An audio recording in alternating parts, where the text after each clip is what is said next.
The other day, my boy asked me if Edgar Berlanga is an elite fighter and if he has what it takes to beat Canelo Alvarez as well as any other top fighters in his weight class. And that's what we're going to find out today.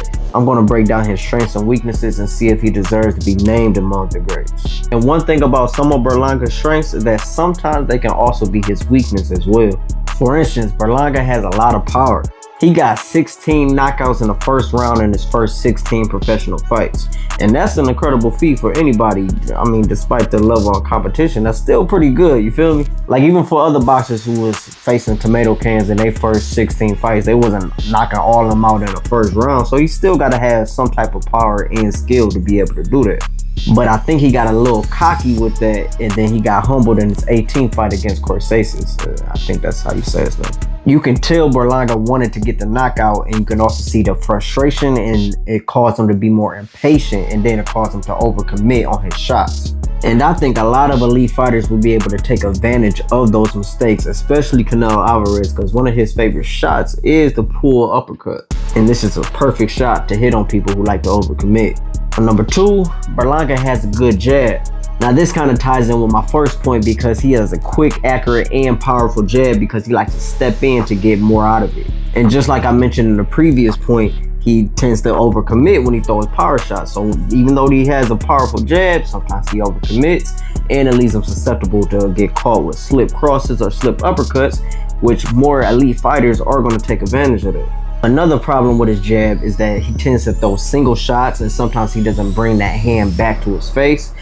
Sometimes he doesn't even move his head after the punch, and then sometimes he doesn't even follow up with more punches. Like, he'll just throw a bunch of single jabs in a row, and it's just almost like, are you setting something up? Like, are you just killing time? Like, you feel me?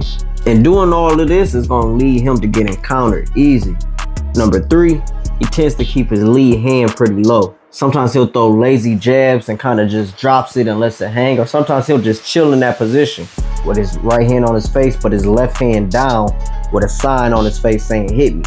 And like, he won't even put his shoulder there or put his other hand there, and I just know Canelo gonna eat him up with that right hand. With that being said, there's 3 things that Berlanga needs to focus on in order to beat Canelo. Number 1, he needs to be on the move.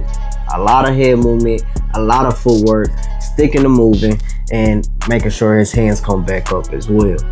Number 2, he needs to throw a lot of straight shots. Canelo leads with a lot of lead hooks, so if he times it right, he might be able to catch him with a straight shot. Like I said, he does have a good jab, so he needs to use his jab a lot. Number 3, he needs to stay composed. If he can avoid overcommitting his shots, taking unnecessary risks, and getting out of position, then I think he can weather the storm and make it to the end. But honestly, I do not see him winning this fight, and I might put some money on it because I told myself I'd stop gambling, but as long as it ain't like minus 4,000, then I might put a few hundred on it. I think Canelo would probably take him out in like the 8th or 9th. Honestly, this reminds me of Tank versus Frank. You know, I think it'll run the same exact way.